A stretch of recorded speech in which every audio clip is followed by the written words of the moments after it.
विमल कथा कर कीन्ह आरंभा। विमल कथा करे कीन्ह आरंभा। विमल कथा कर कीन्ह आरंभा। विमल कथा करे कीन्ह आरंभा। सुनतन साहि काम मद दंभा। श्री राम जय राम जय जय राम। कभी कभी ऐसा होता है ना कि शादी विवाह में कोई जाते हो तो आपको भी बुला ले चले कि चलो भाई कुछ खा पी लेना। कहते हैं ना जी, हमारा तो पेट पहले से बहुत भरा हुआ है, अंदर कुछ जाएगा नहीं, लेकिन फिर भी करते हैं जबरदस्ती। क्या खा के पेट भरे हो, दाल रोटी ही खाई है ना, कम से कम वहां चलोगे, जा करके कुछ देखोगे क्या पकवान बने हैं, तो स्वाभाविक ही कुछ ना कुछ फिर वो पदार्थों को देख करके, थोड़ा रसगुल्ला है, रसमलाई है, तो सब भांति भांति के पदार्थ देख करके फिर मन करता चलो एक तो ले ही लेते हैं, इतनी तो खैर पेट में जगह है। तो यदि कोई विचारे कि भाई अपने हृदय में तो पहले ही दंभ काम द्वेष इतने ज्यादा भरे पड़े हैं कि कथा के लिए जगह नहीं है, तो गोस्वामी जी कहते हैं कि भाई एक बार आ तो जाओ कथा में, यहां तो देख करके मन ललचाएगा तो स्वयं ही फिर उनसे तृप्ति होती चली जाएगी, फिर स्वयं ही इसे पीने का आनंद मिलेगा। तो भोले बाबा ने भगवान की प्रार्थना की, मंगलाचरण किया, अपने प्रभु का ध्यान किया, क्योंकि अब कथा प्रारंभ कर रहे हैं ना। बंदौ बाल रूप सोई राम। बंदौ बाल रूप सोई राम। बंदौ बाल रूप सोई राम। बंदौ बाल रूप सोई राम। शब सिद्धि सुलभ जपत जिसु नाम। श्री राम जय राम जय जय राम। बंदौ बाल रूप सोई राम। श्री राम जय राम जय जय राम। तो भोले बाबा ने भगवान का स्मरण किया और कथा को प्रारंभ करते हुए प्रथम जो वक्तव्य दिया, भोले बाबा कहते हैं कि राम जन्म के हेतु अनेका। राम जी के तो जन्म के अनेकों कारण हैं। यदि यहां मैं कारण गिनाने लग जाऊं ना तो राम जी की कथा नहीं गाई जा सकती, पहले कारणों की ही कथा हो जाएगी कि राम जी ने अवतार क्यों लिया। इतने कारण हैं राम जी के अवतार लेने के, तथापि मैं ज्यादा कारण न बताते हुए जन्म एक दुई कहूं भवानी। जन्म एक दुई कहूं बखानी। तो अब ध्यान पूर्वक तुम सुनो, मैं अब सिर्फ एक दो जो है आपको भगवान के जन्म के कारण श्रवण कराता हूं। क्यों प्रभु श्री राम बन करके आए, दशरथ नंदन हुए, और किस कारण से उन्होंने विवाह रचाया, क्यों जानकी हरण हुआ, कैसे उन्होंने वन में भटकते हुए अज्ञानियों की भांति, जैसे आप कह रही थी, क्यों उन्होंने इस प्रकार की लीलाएं की। तो एक प्रकार मैं आपको कुछ कथाएं इस प्रकार की श्रवण कराता हूं। और भोले बाबा ने प्रथम जो कथा श्रवण कराई, बताया द्वारपाल हरि के प्रिय दो। द्वारपाल हरि के प्रिय दो। द्वारपाल हरि के प्रिय दो। द्वारपाल हरि के प्रिय दो। जय अरु विजय जान सबको। जय अरु विजय जाने सबको। विप्रशाप ते दोनों भाई। विप्रशाप ते दोनों भाई। तामस असुर देह तीन पाई। तामस असुर देह तीन पाई। तो गोस्वामी जी महाराज वर्णन करते हैं, भोले बाबा मां पार्वती से कहते हैं कि हे भवानी, आज से कुछ समय पूर्व वैकुंठ में भगवान नारायण के दो पार्षद हुए थे। एक का नाम था जय और दूसरे का विजय है। कथा जग प्रसिद्ध है। कि दोनों ने ब्राह्मणों का अपमान किया। एक बार चारों जो मुनि हैं, सनक सनंदन सनातन सनत कुमार, चारों छोटे छोटे भाई, और इनके विषय में भागवत जी में एक बहुत सुंदर श्लोक लिखा हुआ है कि पंच षड्डा यनार भाभा पूर्वे शाम अपि पूर्वजा। देखने में इनकी आयु कितनी सी है, पंच षड्डा यनार भाभा, ये 5 वर्ष कैसे लगते हैं, चाहे साल बीत जाए, 10 साल बीत जाए, युगों बीत जाए, ये चारों महात्मा हमेशा 5 साल के बच्चे जैसे दिखते हैं। बोले ऐसा क्यों? बोले जब इनका जन्म हुआ था ना, ये भगवान की ब्रह्मा जी के द्वारा की हुई सृष्टि में पहले थे। सबसे पहले ब्रह्मा जी ने विचारा मेरी सृष्टि अकेले कहां तक करूंगा, तो पहले इन 4 भाइयों को उत्पन्न किया। अब छोटे छोटे से थे, 5 वर्ष के जब पैदा हुए, प्रकट किया ब्रह्मा जी ने इनको, और इनको आज्ञा दी कि जाओ बेटा जाकर के सृष्टि करो। बोले नहीं पिताश्री, हम तो भजन करेंगे, सृष्टि करना अपने वश की तो है नहीं। बाबा ने कहा हमारी बात नहीं मानोगे? बोले नहीं मानेंगे। बोले जब पिताजी की, अभी से बाप की आज्ञा नहीं मानते तो आगे ये क्या बवाल मचाएंगे दुनिया में। तत्काल दे दिया श्राप, नहीं मेरी बात मानते तो ठीक है, आज से इतने ही रहो। बोले महाराज बहुत प्रसन्नता है संतों की, ये बहुत विशेष बात है कि वो किसी भी परिस्थिति में आ जाएं, उन्हें कभी कोई दुख नहीं होता। एक बार भगवान ने विचारा कि चारों सनक सनंदन सनातन कुमार थे, भगवान के पास चले गए, तो भगवान ने इनको देखा। बोले महाराज कैसे हो? बोले महाराज बिल्कुल मौज में है, खूब आनंद हो रही। बोले आप हमेशा आनंद में रहते हो? बोले प्रभु आप तो किसी भी अवस्था में डाल दो, हम तो सदा आनंद में रहेंगे। भगवान ने कहा देखते हैं बात ही करते हो या सच में ही ऐसी व्यवस्था है। भगवान ने कहा ठीक है, और चारों को ऊंट बना दिया। बोले अब देखते हैं कैसे आप आनंद में रहोगे।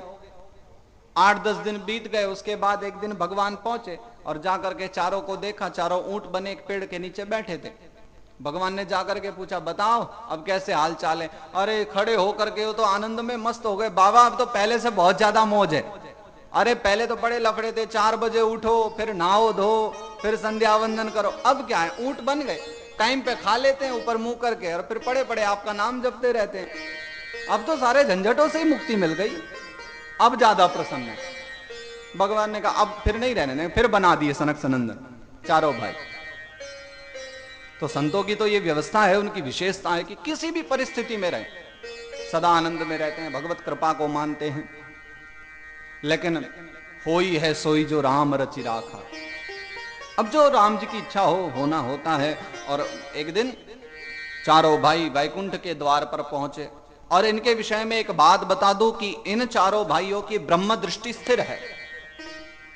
इन चारों भाइयों को सदा हर स्थान में, हर कण कण में परमात्मा का वास दिखता है। ये परमात्मा के दर्शन कण कण में करते हैं।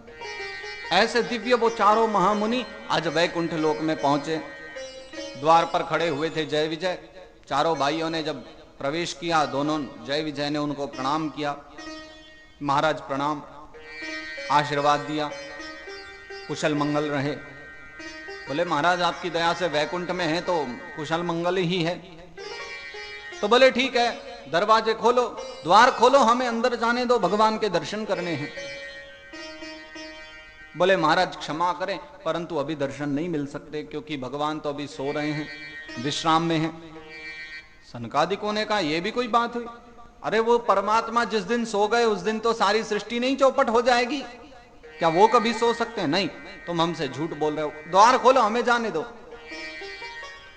अभी तक तो बड़े प्यार प्रेम से एक दूसरे का सम्मान कर रहे थे, लेकिन अब आपस में बहुत जोरों की बज गई। एक कहते हैं जाने दो, दूसरे कहते हैं हम भी पक्के सेवक हैं भगवान के, नहीं जाने देंगे। और दोनों में आपस में बहुत देर चलती रही ना, तो अंत में जो है क्रोध आ गया ब्राह्मणों को, चारों मुनियों को क्रोध आ गया। और तत्काल उन्होंने क्रोध में आकर के श्राप दे दिया जय विजय को, जाओ, हमारी बातें नहीं मानते हो, हमें भगवान से मिलने के लिए रोकते हो, असुरों जैसे काम करते हो। क्योंकि असुरों का काम होता है जो परमात्मा से दूर करते हैं। अतः जाओ तुम लोग, असुर हो जाओ, पृथ्वी पर जन्म लो। तत्काल घबरा गए, चरणों में गिर पड़े, महाराज क्षमा करें, इतना कठोर श्राप न दीजिए, हम तो अपने प्रभु की आज्ञा का पालन करते हैं, उनकी सेवा में लीन है। एक विचार करने वाली बहुत सुंदर बात है इस लीला में कि जो सनकादिक चारों भाई हैं उनके विषय में कहा जाता है कि इन लोगों की ब्रह्म दृष्टि स्थिर है, इन्हें कण कण में परमात्मा का आवाज दिखता है। तो पहला प्रश्न तो ये उठता है कि जब इन्हें कण कण में ही परमात्मा दिखते हैं तो ये वैकुंठ में दर्शन करने किस लिए गए? क्या आवश्यकता थी? जब इन्हें कण कण में ही परमात्मा दिखते हैं तो वैकुंठ तक जाने की आवश्यकता क्या आई? और दूसरा प्रश्न यह भी उठता है कि यदि ये वैकुंठ तक चले भी गए, इन्हें परमात्मा के दर्शन नहीं मिले, तो चुपचाप वापस आ जाना था। इन्हें क्रोध क्यों आया?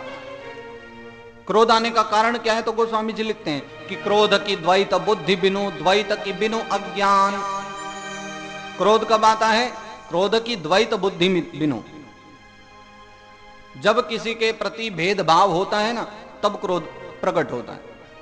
भेदभाव यानी कि ये मेरा है या तेरा है, इस प्रकार का भेदभाव। अब जिनके लिए सारी सृष्टि परमात्मामय है, सियाराममय है, उन्हें क्यों क्रोध आया? और उनके हृदय में क्या भेद बुद्धि हो सकती है? और भेदभाव कब प्रकट होता है? जो अज्ञानी होता है उसके हृदय में। तो क्या सनकादिक मुनि अज्ञानी थे? सनकादिक मुनि इतने विद्वान चारों व्यक्तित्व के, उनके हृदय में ये भेदभाव, ये क्रोध कहां से आया?